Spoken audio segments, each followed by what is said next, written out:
Masih ingatkan kalian adegan di mana Xiao Yan dan Ratu Medusa di dalam magma?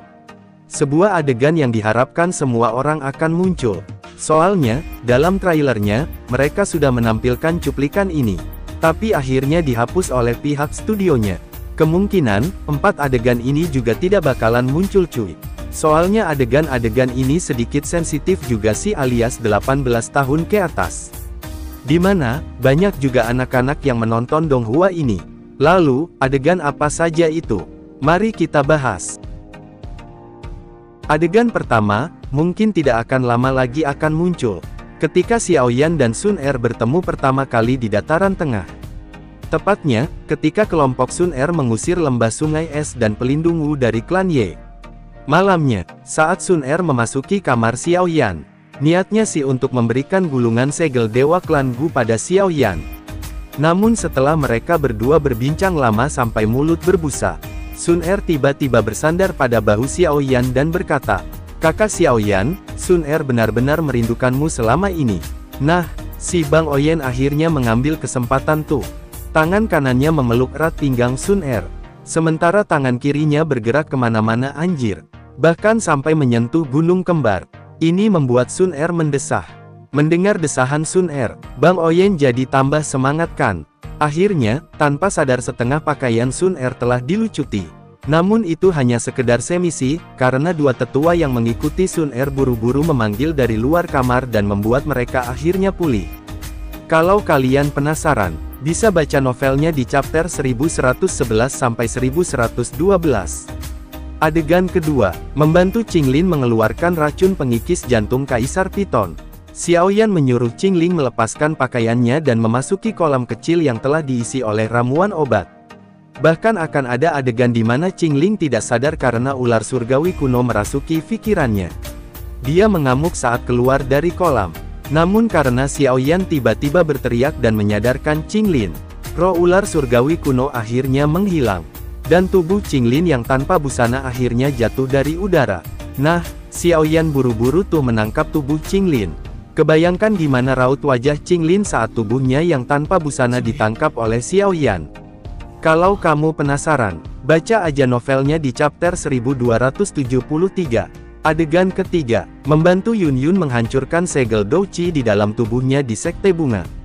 Cerita bermula ketika Yun Yun dan Nalan Yanran pergi ke dataran tengah dan bergabung dengan Sekte Bunga. Ketika mereka berkeliaran di belakang gunung Sekte Bunga, mereka menemukan sebuah gua di sana yang ternyata dihuni oleh sosok wanita tua Hua Yu yang sakit-sakitan. Hua Yu ini sebenarnya pemimpin Sekte Bunga yang telah menghilang. Karena kebaikan Yun Yun selama 2 tahun mengurusnya dan memberi makan.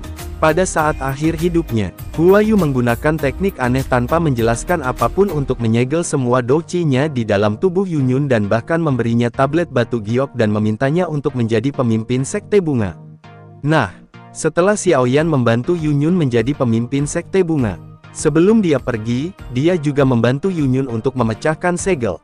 Saat memecahkan segel inilah, api surgawi Xiao Yan tidak sengaja membakar semua pakaian Yun Yun. Untungnya dia membelakangi Xiao Yan. Kalau tidak, bakalan berabe tuh. Setelah segel pecah, Yun Yun akhirnya buru-buru menarik selimut dan menutupi tubuhnya. Kebayangkan gimana malunya Yun Yun. Ban Oyen menang banyaklah. Kalau kalian penasaran, bisa baca novelnya di chapter 1295. Yang terakhir, Xiao Yan bersenggama dengan Sun Er.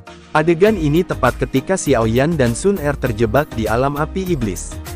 Satu-satunya jalan keluar, Xiao Yan harus memurnikan api surgawi peringkat ketiga yaitu api lotus memurnikan iblis. Nah, pada saat Xiao Yan mencoba memurnikan api surgawi ini, nyala api yang membakarnya, menyebabkan tubuhnya tidak bertahan lagi. Sun Er yang melihat ini, akhirnya melompat dan memeluk tubuh Xiao Yan. Xiao Yan dengan kuat memeluk sosok yang indah. Dia sangat terengah-engah sementara matanya memulihkan beberapa alasan. Dia jelas mengerti apa yang akan terjadi jika ini terus berlanjut. Itu sama seperti waktu dengan Ratu Medusa saat itu, tetapi dia tidak sadar pada waktu itu. Kali ini, bagaimanapun, dia masih terjaga. Kakak Xiao Yan, kamu hanya dapat memperbaikinya jika kita bersama. Sun Er mengungkapkan wajah yang sangat cantik. Giginya dengan lembut menggigit daun telinga Xiaoyan sementara dia menariknya dengan suara mempesona.